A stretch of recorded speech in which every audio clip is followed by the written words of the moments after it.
All right, welcome back to week 28 of the West Marches. We just had Langus roll a 99 on his encounter roll Whoa, whoa, for whoa. the evening. Donald. I'll take the credit for that one. Whoa, We whoa, just done had now. Donald roll a 99. Yeah. All right, so you all set up camp. Did you want to spend your stealth travel action to guarantee yourself a safe campsite for the evening? No. Okay. So you all set up camp. Are you just camping right on the road, or are you getting off the road a little bit, setting up camp there? I don't think camping on the road makes sense, so yes, a little bit off the road. Okay, cool. You guys set up a campfire and start preparing your meals for the evening and sit around getting to know each other just a little bit. Let me see here. Donald, I need you to roll one more D100 roll. As we start setting up, I start asking the party if they've seen my pet. It was this little wizard boy. Anyone seen him? I I think lost Langus him. chuckles loudly at it. You have a person as your pet? I will raise my eye. A small child. Isn't that illegal or something? No, he liked it. But you know what? I mean, it's not. I mean, I never really got into this type of stuff, but I won't judge you. You do you, and it's no, I haven't. All right. I'm just gonna sit down now. Well, if you find any small wizard children, I mean, they don't have to be Poe. They could be anyone, really. Just let me know. Yes. You're I not will picky. keep my eye out for Will small do. wizard children. And then Wonderful. keep them away from you. The sun starts to set. Now that it's a long rest, do any of you want to have a scene to yourselves? That would give you inspiration. Let me flip over to the rule description here. So once during each long rest, any character can frame a scene that shows the audience, us and the audience at home, more about that character. The scene can involve other players or NPCs, or it can be a solo vignette. It can be a flashback or something happening right now. The character who frames the scene gains inspiration. At any point during the scene, other players can ask that character's player for more information about the scene. The framing player may give inspiration to any one player who asked a question about the scene. I will relate a story from my past. Nice. When I was a young child, maybe 7 or 8 years of age, my first memories from this time, my family was visiting one of the outlying farms near our manor when I was awoken in the night and hurried out of town, put on a horse, not knowing what was going on, and had the horse smacked in the rear and just galloped off down the road, vaguely in the direction of my manor with no adults around to supervise me, which is a little unusual in the middle of the night for an 8-year-old. After going about a quarter mile, I looked back and the small village was in flames. And coming down the road towards me was a wounded hobgoblin. He stumbled after me and collapsed near my horse, dead. I waited around for a little while to see what would happen and then went home, fearing the worst, fearing that my family had been slaughtered. But they came back. Well, my nurse came back the next day. My parents came back a few days later. And that was my first kind of traumatic event in life and brought war and physical conflict to the forefront of my mind, which never really seemed to recede away. Does anybody have a question for Neil regarding that story? You should try to think of one, because it's how you can get inspiration for your character. I'm trying. No, I don't. I can't think of anything. Damn. Were you alone? Were there any other people galloping next to you? No, I was left alone to go off. It was a smaller village. There were no other nobles. There were a few other horses, but they were ranching horses, not riding horses. And I was never really told what happened after that. I never went back to the village, although you could hear whispers from the servants in the hallways that the entire village was burned, and just a few survivors made a stand at the inn where we were staying. Well, what made managed to- you? Sorry, what made you never go back? Especially if I- it's still on your mind. Oh, I was very young at the time and wasn't really permitted to leave the house and go back. By the time I was old enough to visit the place, the entire town had been rebuilt. So it didn't, there would have been no sign. Awesome. All right, Langus and Darius, both of you gain inspiration for that scene. Langus, roll a perception test. Oh boy. Oh boy. Character sheet. Where's my perception test? Can I ask a question on top of that, not for inspiration? Yeah, sure.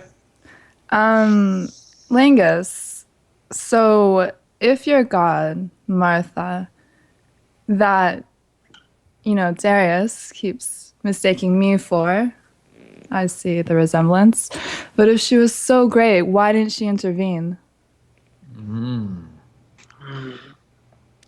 You are wise to ask such questions.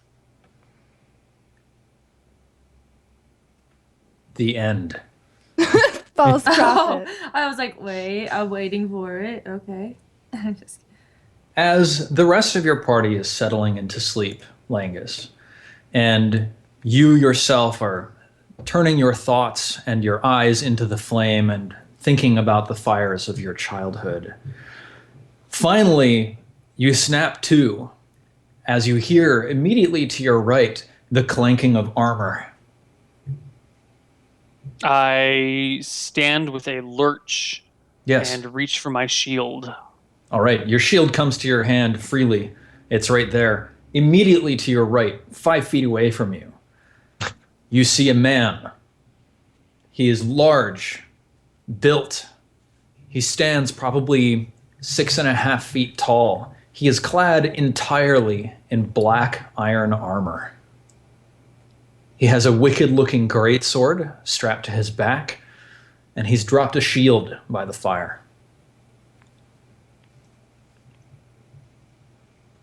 He's not looking at you. What do you do? Did you say he's now or he's not? Not. Which direction is he looking? He's staring into the flames. I move my hand to my side where my warhammer is and say in a kind of a soft voice, I did not hear you approach. Who are you? And I start to kind of slowly move so the fire is between the two of us. And I hope someone is sitting close enough to the fire that I can reach out and kick them at a moment's notice. Can I do a perception check to see if I'm awake enough to already notice this going on? I think you're not. Go ahead and roll, and we'll see. If you get a 20, then you are. Okay. No. Close enough. Just kidding. Close enough. Okay. No. So, Langus, you're circling around the fire to put the fire between yourself and this newcomer, and as you're going, you're trying to poke somebody. I want to be able to poke them. I'm not ready to kick them yet. I want to kick them. You're trying to position yourself so you could. Yeah. Roll 1d3, and we'll see who you end up next to. 3. You're next to Frecky. I move over to a different person. Yeah. So, as you circle the fire, as you're nearly across from this man in his black armor, his gaze shifts to you. You can't see his face from within his great helm that's covering his entire head, but you can tell by the shift in its trajectory. There's 1 gold for each of you. By the shift in its trajectory, you can tell that this man is looking at you now. He looks up at you, and you hear a and echoing from within the armor. And then he simply sits down on the ground, cross-legged, his armor clanking and groaning as he sits. Sir, I did not hear you approach. If you wish to share our fire, that is fine, but please give me your name. I am Langus Volmator, warrior and servant of Martha. He holds up a hand. And then, staring into the fire, he simply shakes his head and lets his hand down into his lap.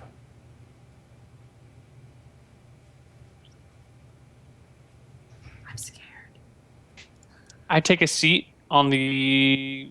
If I sit on the other side of the fire, are the flames going to be in the way of me seeing him, or is the fire low enough that... It's low enough, and since it's not being actively fed, it's burning down into a circle of embers. Okay. I'll give it a little bit of wood so it keeps going, and I will sit. And I'll sit with the man on the other side of the fire and keep my eyes on him, and every now and then glance to the sides to see if I can't see anything else. But I do not wake anyone, and I do not insist that he leaves. All right. Nice.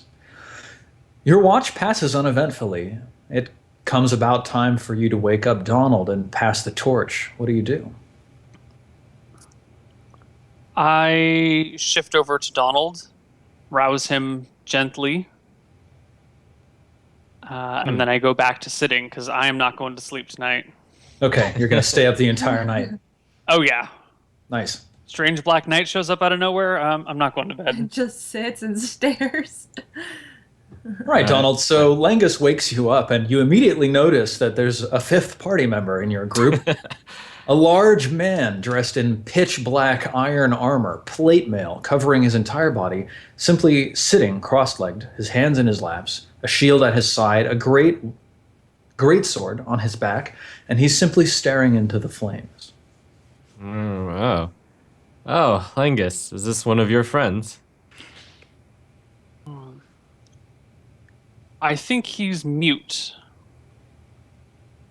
I say kind of a little bit loudly and looking at the guy, kind of hoping for confirmation. He makes no move. Okay, in that case, I stand up, I make a bow. Donald Bartholomew, pleased to meet your acquaintance. He holds up his hand. He shakes his head, a little more sharply this time. He presses his hand back down into his lap. Okay. Donald, I if you'd like to continue sleeping, I will stay up further. I whisper to Langus, I think he doesn't want to be talked to. I believe so. We should make sure no one else talks to him. They tie Frecky up right now and duct it in her mouth. Yeah. After another 20 minutes or so, I will take out some of my rations and offer him some. Yeah. So you're just holding out a trail ration to him? Yeah, I hold towards him some beef jerky. Oh, I don't go back to sleep, FYI. All right. You said you do, Donald. I do not go back to sleep. Okay, you stay I'm gonna awake. hang out kind of silently. Yeah, he inclines his head towards you, Langus, but he makes no move as if to take the ration. I put it a little bit closer to him and raise it up so it's nearer to his helm. He looks at you, shakes his head slowly, and then turns back to stare into the embers. Okay.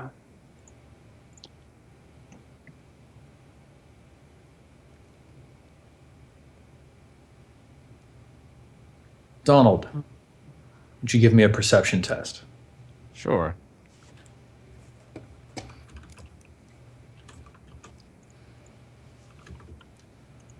$22. That's pretty damn good. All right. Over the hours that you stay awake, taking your watch alongside Langus, you can see Langus getting a little tired as you stay up with him. You keep a sharp eye out to the horizon, looking for any other travelers or beasts of the wild, and you see nothing. The 2 hours of your watch pass uneventfully. It's about time for you to wake up Darius. Are you going to? Or are you going to stay awake with Langus, take the watch yourself? If you don't get enough sleep, you are going to have to make a constitution check to see if you gain exhaustion, just so you know. Okay, I will wake up Darius. Before I do, I tell Lengus, you should get some sleep. It's not healthy to stay up all night. Perhaps. But I feel like I should. Okay, I understand this to be a special exception, so suit yourself. I'm going to get some rest, though. I wake up. This seems like a nice enough gentleman. Just he seems to really not like us talking to him, so make sure that you don't do anything foolish. Say so to Darius as you wake him, her. Him, yes. Him. Okay. Okay. I wake up Darius. I make sure to whisper to him, "Don't bother the Black Knight there. He's just silently here. But don't worry. He seems okay as long as you don't talk to him. Don't talk to him." At first I'm just like, what? Black Knight? Is this? Am I dreaming still? Is he part of our group now? I don't know, but just keep watch. Don't talk to him. Right. Okay. Yes. Okay. Yes. I'll do that. And I get up and I go near the fire. I sit sort of opposite of him, and I kind of like almost mimic his pose where he's just sitting and staring at the fire. I sort of do the same thing, right? I'm a little further back from the fire than he is probably, but I'm just like sort of studying him. Don't say a word. I just sort of like look about. I see, both people sitting there, the Black Knight, and I forgot your name in... Langus Volmator. Okay, yeah, that's it. Langus. I see Langus and the Black Knight and just sort of stare. Because this is like a really odd moment, and I'm still trying to wake up and understand what's going on. Nice. So. He notices you mimicking his pose and adopting this sort of meditative stance that he has also adopted. He looks up from the fire, and you can tell he's making eye contact with you through his helm, but you can't see his face in the slit in his visor. And he simply inclines his head towards you, slowly. And then he turns his gaze back to the embers. Darius, I need you to give me a perception test. Again, no. Nice. Langus, you're still keeping a watch as well, right? Give me a perception test also.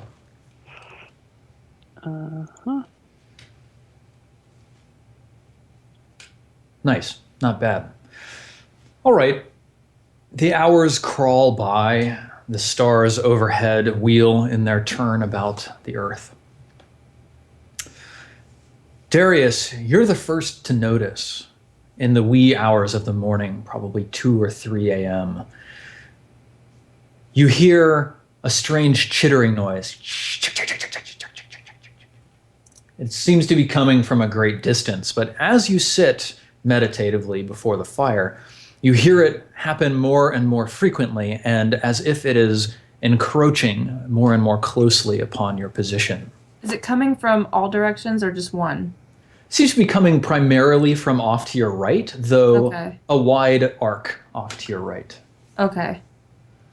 And this obviously doesn't sound like squirrels or anything normal. This is definitely something I view as not normal. Give me a nature test. Okay. Yes. You've heard a lot of squirrels that sound exactly like this. I think at first, especially when it seems a little distant, I'm just like, they're so loud. And maybe when they start to get a little closer, I sort of look up at the knight, see if he's bothered. I look over, and I just sort of start looking around. I just look around because these guys, I've seen squirrels before, and generally speaking, they're pretty much to themselves, even if they're a little creepy. So I don't really do much yet. All right. As you're looking around, You gaze out into the darkness in the direction that you're hearing these sounds coming from, and you see 3 or 4 sinuous shapes flying through the air, impacting each other, and then you hear a chittering sound as they do this, and then they split apart. And there's probably, as you watch, it takes you a moment to decipher how many of them there are, but you do look closely enough. You can see there's 7 of these serpents flying through the air, joining and then separating, and they're constantly encroaching in your direction. What do you do? Oh my gosh. Okay. I immediately reach back and grab my bow and I go, those aren't squirrels. Those aren't squirrels. And I look back at Langus and I'm like, those aren't squirrels. Those What are squirrels? definitely Oh not my squirrels. god. I stand and draw my my warhammer and Yes. scoot over to Donald and tap him with my foot. Yes. And Donald, did you go back to sleep, or were you sitting did. up as well? I All went right. back to sleep. I wake up and on seeing the threat and seeing my allies ready, I'm going to also draw my bow. Excellent. Should we wake up Frecky? I look back at the knight in black armor. Is he still meditating? He is sitting like a stone. He's unnoticing of your actions or of these Okay. newcomers.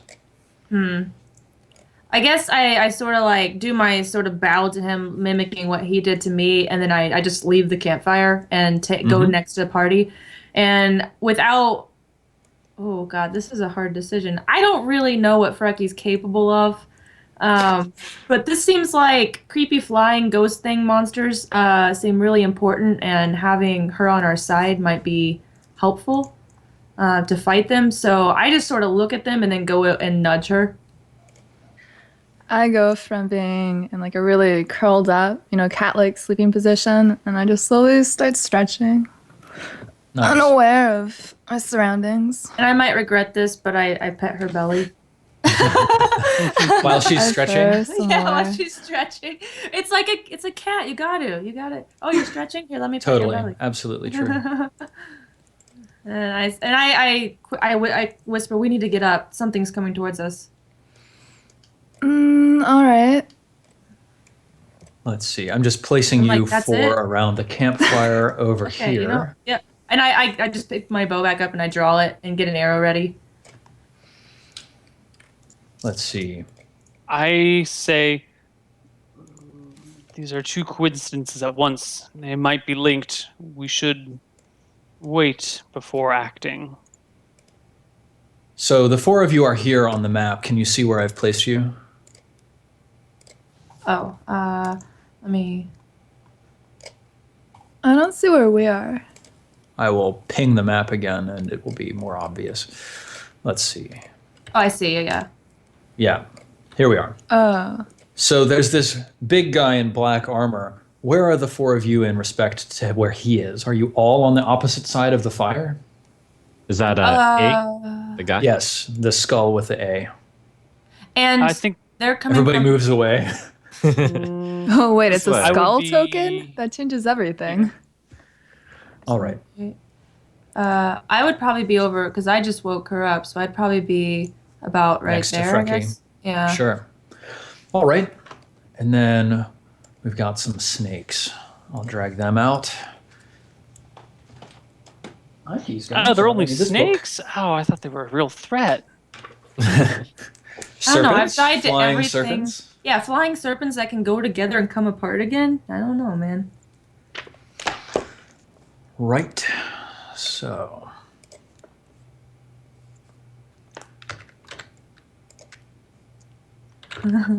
Rub the knight's belly. That'll work. Great. I don't have Arcana. Is there any kind of roll I can do to find out if the knight is evil?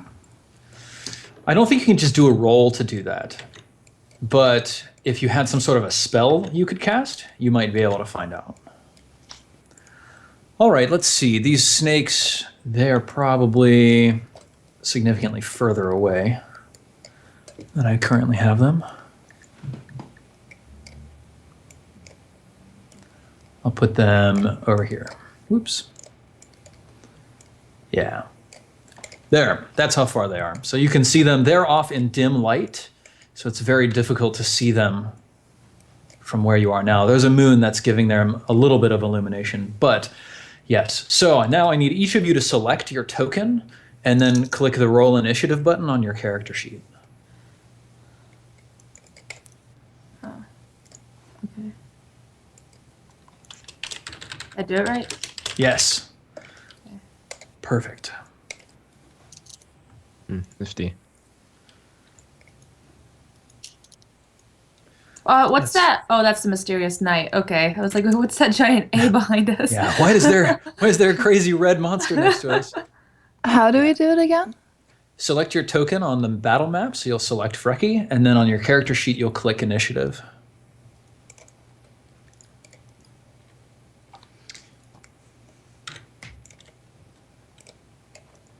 Wow. Perfect. Oh wait, no, Frecky's that was got it. Steven, not wow.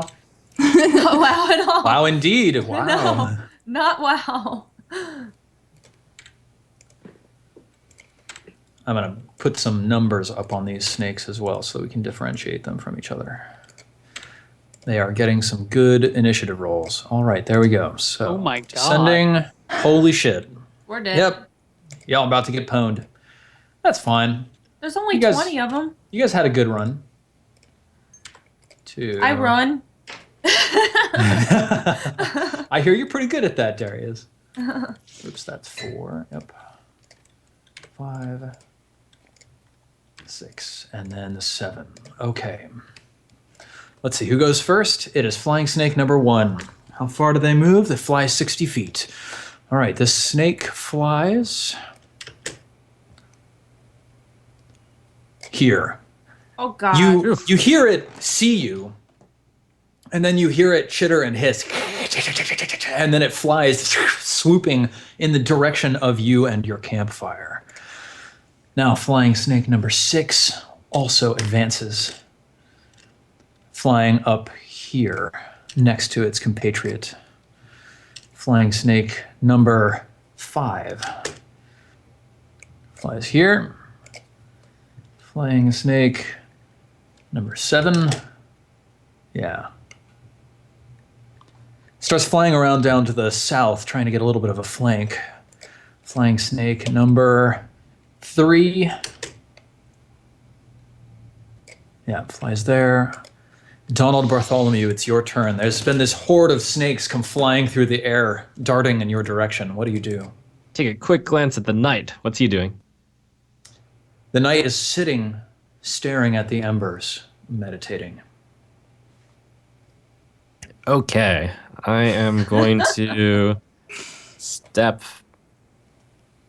back this way, and I will shoot at snake 1. Great. Give me an attack roll. Did you set your weapons up in your roll Oh 20 no, I character didn't. sheet? So I'll just roll old school here. Yeah, so it's going to be 1d20 plus 2 for your proficiency bonus plus your dexterity modifier. Yep. Great. 13. That unfortunately misses. The snake ducks and wheels. Its ribs are sort of stuck out from its side, acting as wings, and it pirouettes in the air in order to dart past your arrow as it flies. Darius, it's your turn. I can move first and then attack. Yeah. And how many squares is it that I can move? Because I'm 30, I think. 30 You can feet? move 30 feet. Each square is 5 feet, so 6 squares total. And you can also select this thing on the map that looks like a comb in the upper left-hand corner, and that's a little measuring.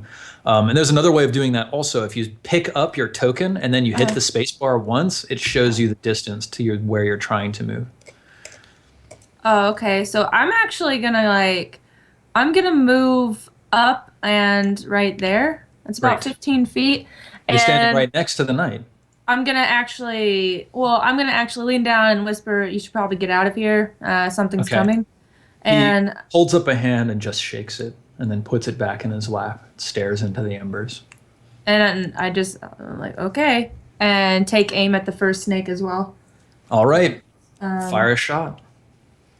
And it's just a regular shot, and if I hit, then I get my rogue bonus, assassinate bonus, or Yes, Yeah, it's the Okay. assassination bonus if you hit, I think.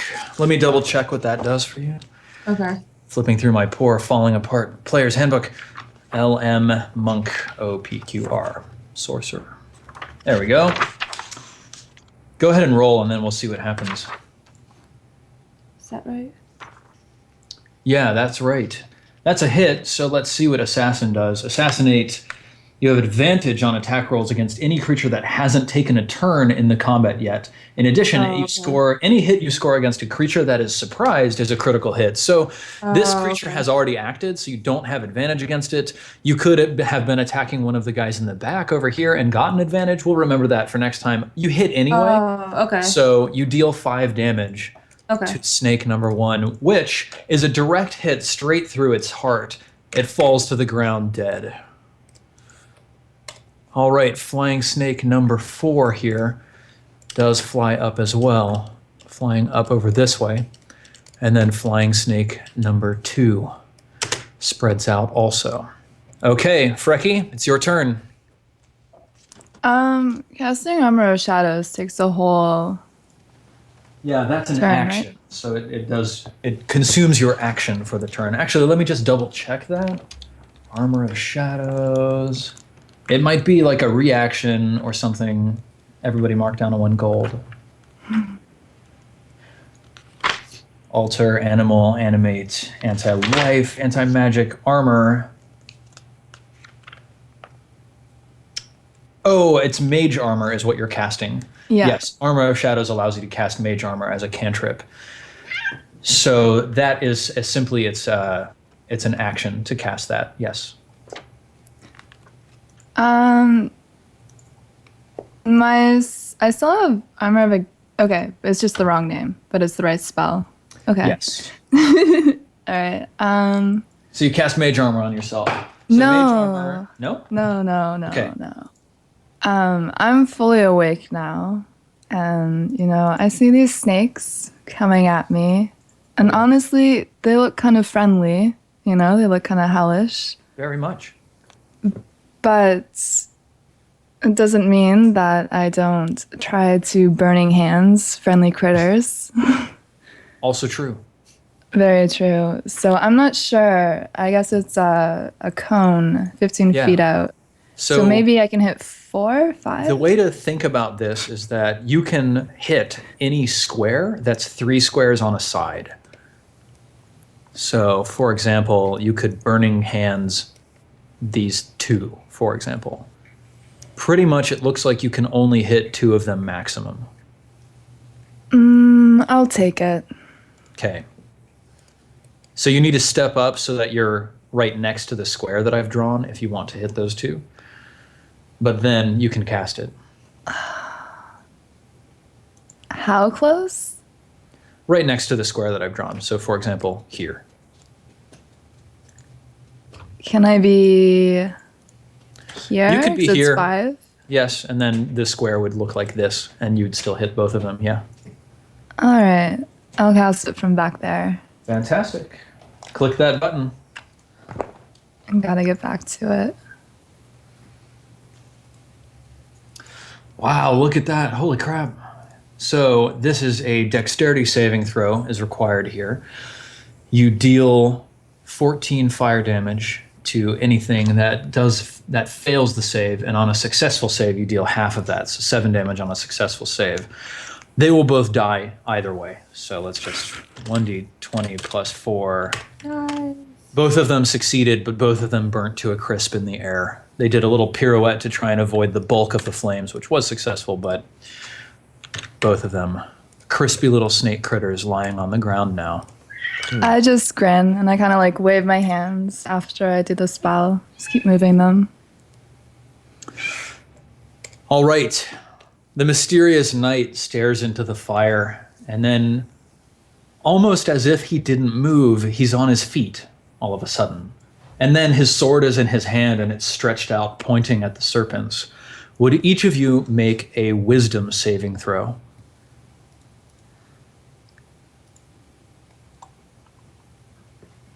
Great. He's casting Bless on us.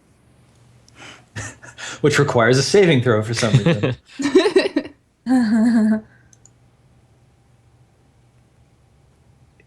it just the check mark beside Wait, did I not do it right? It's the heart. the Oh, heart? yeah, okay. Yeah. And the only difference between the check mark and the heart is if you have the saving Advanced? throw. Oh. No, if you have the saving throw, what is it called? Proficiency. If you have proficiency in that saving throw, the check doesn't account for that. The heart does. That's the only difference. All right, so Darius, Langus, and Freki, you wake up. It's the morning. The sun is bright. And Donald looks a little bit pale. What are you doing now in the morning, Donald? Are you sitting by the fire? You put away your bedroll, your tent? What? Did I just wake up? Yeah, so when What? Freki, Langus, and Darius wake up in the morning, what do you Oh. do? I just woke up, and they're already awake. Is that the case? They just woke up. What are you doing?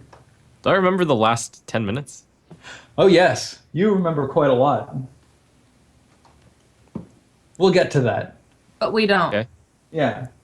Okay. Weren't some bats just attacking us, guys? Some birds? Snakes?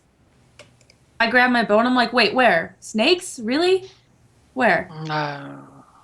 Over that way, do I see snakes? And I When point you my look- I point my bow in the direction. Yeah, when you look, you see on the ground the faint outline of serpents burned into the grass. There's just sections of the grass burned away in sinuous lines all around. Now, Donald, you do remember hazily some of what happened. This knight stood up, he pointed his sword, he reached up with an arm and took off his helmet. Your allies collapsed to the ground as he unleashed a howl that shattered the air. All of the serpents fell to the ground, burning and dissolving into ash as they fell. And you were deafened for a period of time, and when you looked at his face, similarly, you were blinded. So for a couple of hours there, you didn't have a whole lot to go on. What were you doing during that period of time? What were my party mates up to? They Oh. were just collapsed? Yeah, they had all collapsed, unconscious. Okay, well, I would have spent the first few minutes attempting to wake them, and when Yes. that didn't work, I would check, are they wounded, or do they just look like they're sleeping? Yeah, they all seem in fairly good health. They're all simply deeply asleep. Okay, well, after trying for, say, 30 minutes to attempt to wake up the cleric and not succeeding, I would just sit and keep watch, and the knight was missing after that. You couldn't find him if you were stumbling around with your arms out or anything. No, like I that. was staying near the fire, so I would just tend to Right. the fire and make sure everyone was kind of safe. Eventually, as your vision cleared and your hearing came back, you heard a ringing in your ears first. You did notice, as the sun started to rise, there was one thing left where the knight had sat. Let me read to you what it was. Yes. There is sticking out of the ground a single black rose with sharp thorns supporting it. Great, sounds like something I shouldn't touch. A single you black leave it rose there. with thorns. So you leave it there, Donald. Yes. All right. Yes. So when the rest of you wake up in the morning feeling incredibly refreshed, like you've had the best night of sleep of your lives, there is a single black rose sitting next to the burnt out embers of the fire. Or I guess they're not burnt out because Donald's been tending it. Next to the burning small morning cook fire that Donald's been tending. Do you guys remember what happened? Do they? Wait, do we remember anything? Like anything? Like the night? Anything? You remember the knight standing up and pointing his sword, and then you woke up. Okay, so I look around, I see the crisps, the trails of where the snakes were, and I walk up to the fire and I go, did we win? Did we beat them? What happened? I don't remember after after killing the first snake. Yes, perfectly planned, as I had planned. So what had happened, to bring you up to speed, is that I enlisted the services of that knight, and he attacked all of those serpents, and in one fell swoop, killed them all. Really? You did that? Yes. Is he also noble? I didn't know. He wasn't much of the talkative type. I He leaned left down. behind this black rose, but I'm not entirely sure what to do with it. Could you see if there's anything unusual about it? I wouldn't be able to. Can I What about use you, True Claire? Strike on the rose? Can you use True Strike on the rose? True Strike will tell you what the rose's weak points are so that you can damage it more effectively when you attack it. Why not? Sure. Kind of. All right. I began potentially pointlessly focusing on this rose. Mm-hmm. And I also say to Donald, like, you have such powerful friends. Yeah. So True Strike, you feel like if you made an attack on the rose, you would definitely hit it. I walk up to it and I look at it and I'm like watching the spell get cast, and I'm just like, wait, what's the big deal? Can't we just? And I start to lean down to pick it up. Yeah. If anyone wants to stop me. Wait, no, No we one? don't know what that rose will do. This knight was a very mysterious fellow. He seemed harmless. I'm like bent over now with my hand still like just right above it. Like he didn't seem like he wanted to hurt us, only that he wanted fire. He was a peaceful man. If he don't was stop indeed a you. man. That was the extent of my stopping you. So go And ahead. there are thorns, right? There are thorns on it. Yeah. Well, I carefully try not to put my fingers on any thorns. Okay. and I touch it. Okay. Nothing happens. Okay, so now I'm holding it and maybe sniffing. Are you plucking it from the ground? Yeah, I Okay. plucked it from the ground. It comes up. There's no roots on it or anything. It's like a single cut rose that you've now lifted up into your hands. It's perfectly velvety black. And I just sort of nod and I put it, in the strap of my quiver and just sort of keep Nice. it there for now. So Darius is looking fancy. I'm looking fancy now. Does it Awesome. look very soft? It looks rose level softness. It's not like a cat, right? Well, as Darius starts Or a putting it bird. away, I want to Yeah. nuzzle it a bit with the side of my face. Okay. As she approaches, like, what? Wait, what are you doing? What are you doing? Do you have fur on your face, Frecky? Yes, I do. In between I have fur on top of my hardened face, and then I have the purple marks along. But I have a bit of everything. Yeah. Just all mixed together. Yeah. Nice. Okay. I look down and I put my hand on top of her head and start scratching as I try to gently push her head away from the rose so she Oh. doesn't crush it. But I'm scratching in between her ears to try and don't crush it. We don't know what this is, and you're very soft. It's very nice. It's very nice. Yeah. I start pushing my head into the hand instead, and pushing against that instead of the rose. Nice. And I'm just sort of in this moment of I don't know what to do. And just keep scratching as I look over at the other two. So All right. Donald, you're our party leader today. What do you want to do? It seems like there's nothing else in the immediate area. It's a nice warm morning in this October. It's, I think, October 28th today. What's the plan? Well, onward. It's good that you are carrying the rose, Darius, because it seemed like that knight had taken a liking to you. wait, Onwards to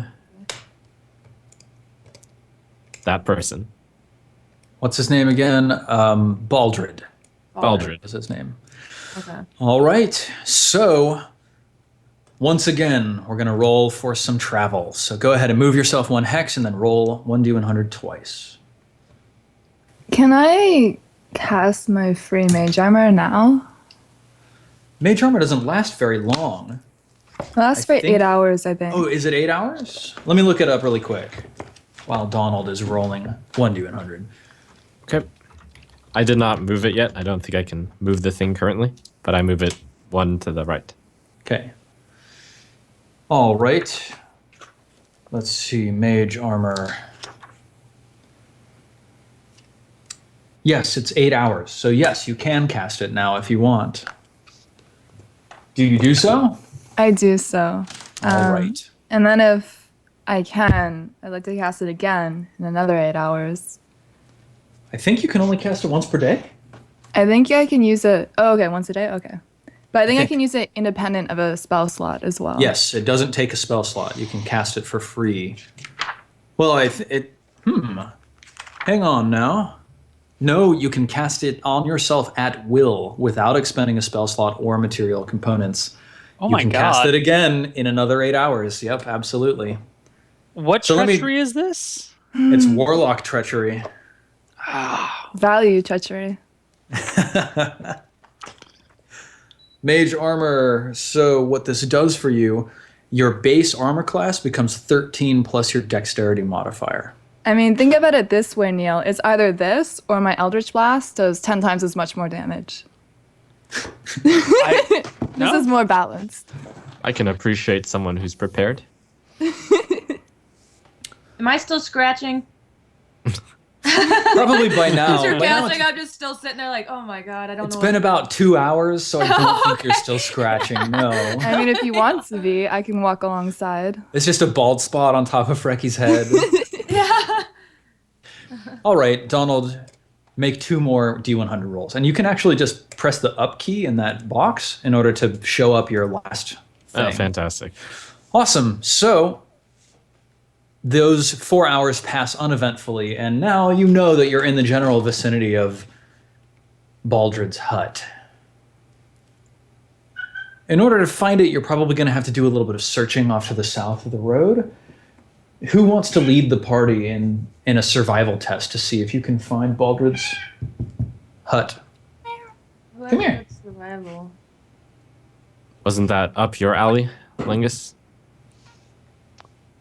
I'm sorry. To find the hut? Yeah, just a quick Aren't you a survival survival check to master? see if you can locate. No, where no, no. Baldred is. Survival. I've got a 2 in survival. Athletics was mine, and that was only 4. I have a 1 in survival. Me too. Okay, it's me then. I really Sounds like didn't think- Langus. survival. Cracky, I'm gonna need you to stop meowing, please. We hear it, okay? No, just kidding. She just needs pets. 7. All right, Donald, roll 3 more 1d100s. Oh, No. God, dear God.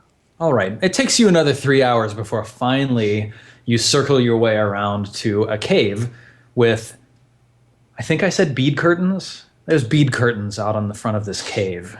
And you can see a line with laundry draped over it. There's smells of cooking coming from outside of this cave. Yeah. What do you do? Hello! You just holler into the cave. Yes. Bad at the bead curtains. Are we out like in woods and stuff right now? Like we're in the woods looking at this cave? It's Are we like plains. open plains? We're in the plains and there's nothing to like duck behind or anything. I'd say there's some scrub bushes nearby you could go hide yourself behind if you wanted to. There's no large boulders sticking up or anything like that. The plains are sort of rolling, so it's not like you have a perfect line of sight all the way back to Virascali or anything like that. But, okay. yeah. Well, I sort of like just take position behind one of the bushes just because I've been through enough adventures now to know bad things can come from caves and stuff like that. That's So- very true. So I just sort of position myself near like the nearest bush near the group. So- Yeah. So a man shouts from inside the cave, "Hello? Yeah, who's there?" We are adventurers from Viscali, here to answer your call. Oh, hang on, and you hear like tons of clattering and clanging from inside. 1 gold, and finally the bead curtains burst open, and there's a man wearing a braided leather thong underwear, and he's a very hairy guy, and he's got beads and stuff braided into his hair. He's got a big bushy beard. His eyes are a little wide. His pupils are a little dilated, and he smiles broadly when he sees you. He says, "Oh, hey, yeah, you're here from Viraskali. Yeah, hey, come in, come inside." I look Thank you. over. Oh, sorry. Go ahead. No, I was done. Oh, and I look over. I'm like, you said this guy had 300 gold. Oh, Appreciate your yeah. I did say 300 gold. Yeah, that's true. I said that. You should come in. It's really much nicer inside. Come on. It's so pleasant and not cold like it is out here. Come on, come with me. And he just Well- dashes back inside, throwing the bead curtains aside. Langus does not try to suppress his broad smile at this talk of money. Yeah. Yes, I follow. All right. So the 4 of you all enter. Darius, you're probably 100 feet away, watching this from your crouched, hidden position by the bushes. You see the 3 of them go in. What do you do? Oh, I really got to go to the bathroom. So You do that first. yeah, and then I sort of I start walking towards the door. I look about. I'm still a little creeped out by the flying snakes, and caves and all, like, just memories start flooding back. And I make it to the doorway, and I just sort of like, is this? I look in. Is it like a room, or is it a hallway, or? It opens into a hallway. There's a couple of oil lamps mounted on the walls that are lighting this descent down. Oh wow! It's a descent downwards. Yeah.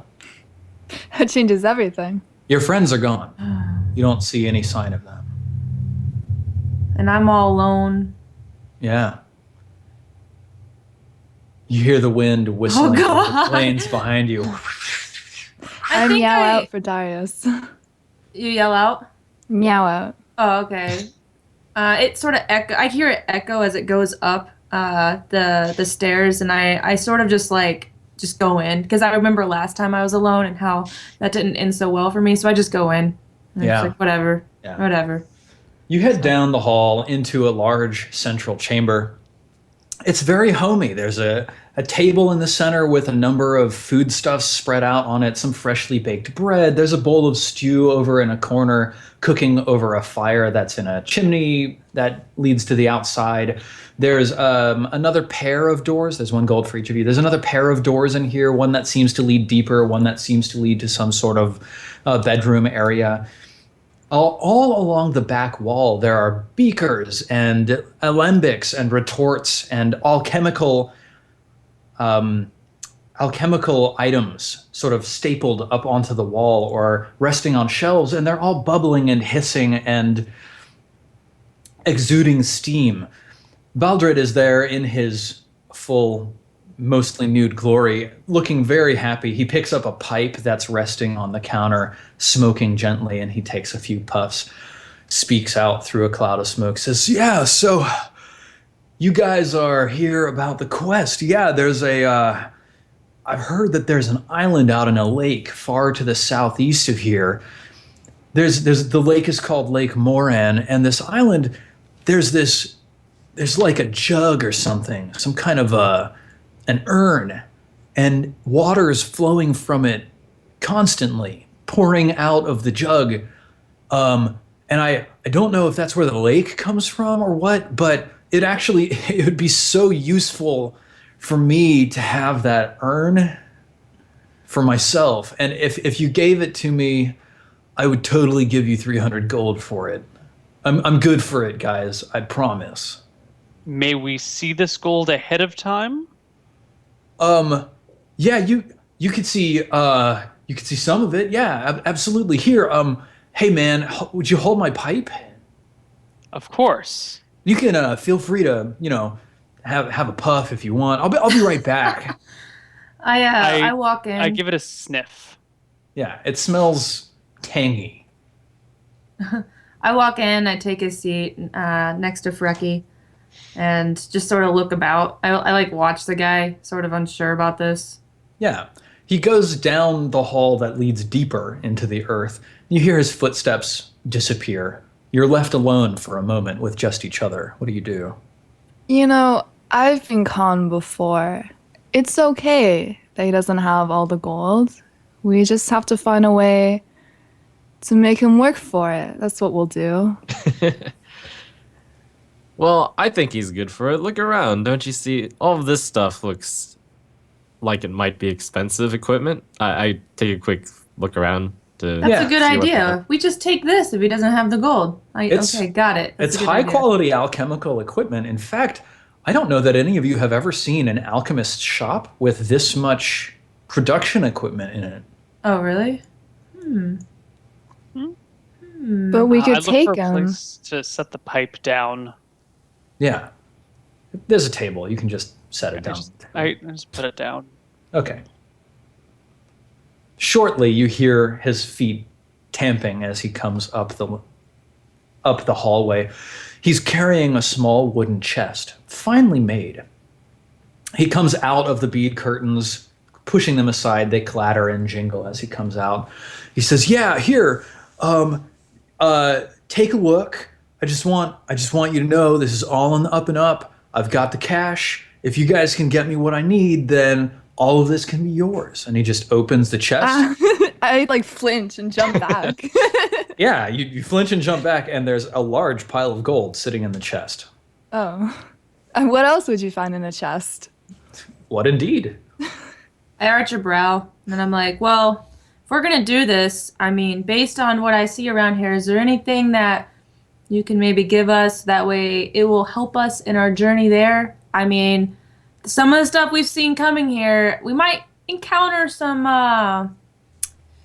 difficult people who might not want to give up this urn, you say? Yeah. Jar?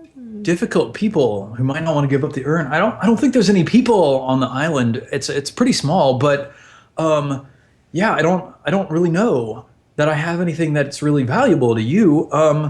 Most of what I use my stuff here for is it's just my own, it's my own entertainment purposes. When I expand my mind to the magical maelstrom, I see such beautiful Weird. things in the world. This is weird, guys. And that's what I need the urn for. It's so that I can get better at that. Oh, God. So I And don't. what do you intend to do with your newfound powers should we acquire this urn for you? Well, I'm just going to be able to, really a lot more reliably produce the product that I need, man. I step a little bit closer, maybe like a half step closer than would normally be comfortable, and give him an intense look and say, "And you would seek to share this with those in need of help, right?"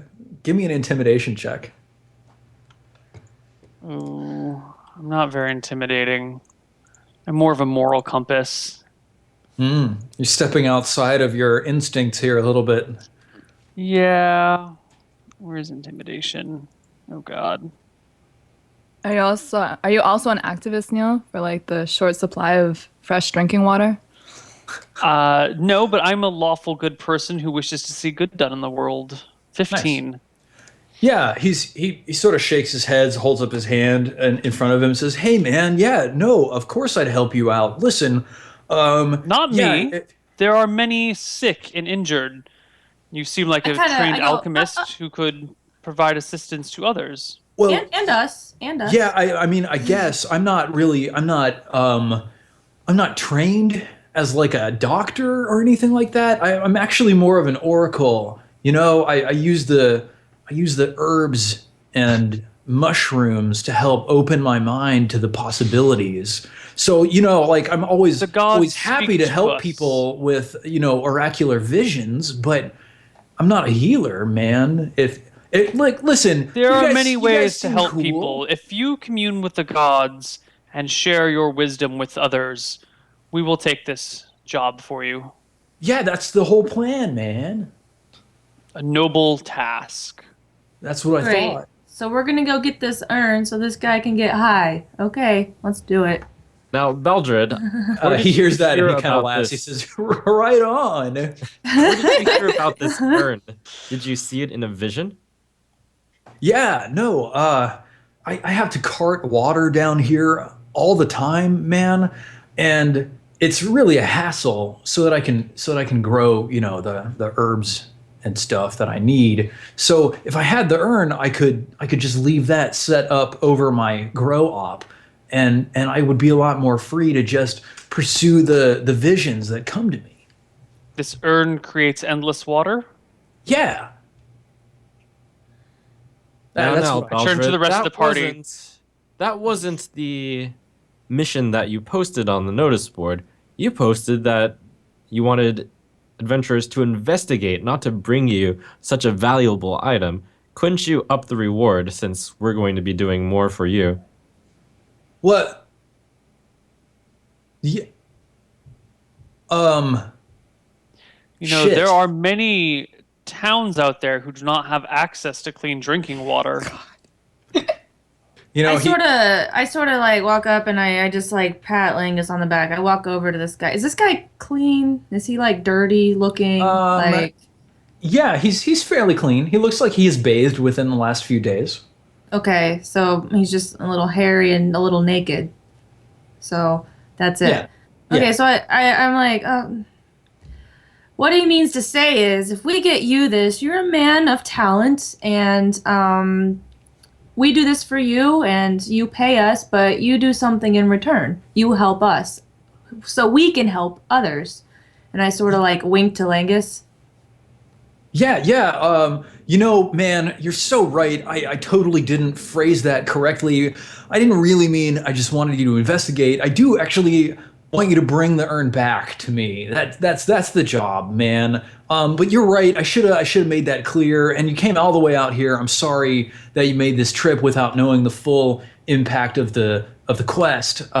So that's fine. That's fair. I understand. Yeah. When you bring the urn back, I'll perform an oracular vision for one of you. Does that sound nice? Does that sound like it's a reasonable exchange? 300 gold and a vision, guaranteed to show you the realities of the world. I turn my back to him and look at the rest of the party and like subtly nod my head. I'm behind you now because I'm next to him with my hand on his back, his hairy back. Yeah, well, I guess I turned my back to you two then, but to the other two members, like, huh? I start scratching his back, like, because it's hairy. He kind of like scrunches up his shoulders and just like, oh, that's pretty nice, man. Thanks. And then I lean in as Langus is turned around, and I lean in and whisper, and I'm like, and you'll do something for me, right? And I'm trying to persuade him. I'm whispering, hoping they can't hear. His eyes go wide. Would you roll a persuade check? Okay. 18. That's pretty good. Yeah. What did you have in mind? He's like, don't worry about that now. We'll discuss that in the future. You just do what you said you'll do, and we'll be back. Okay. Hey, I'm gonna go get a robe. I think I should. Yeah, I'll be right back. And he walks out into his. Before you bedroom go, the standard, of course, is to a little bit of gold up front. I'm listening. You can just keep talking. I'm here. I sigh audibly at this. The man is good for it. He's clearly not going anywhere. What do you have to do with money on the way to the lake but lose it?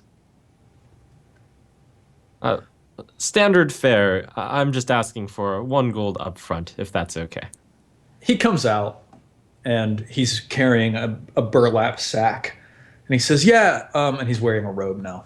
"Yeah, that does make sense. Here's 100 gold up front. That's 25 for each of you. It makes sense. But I am an oracle, so if you don't help me out, then I'm gonna know who you are."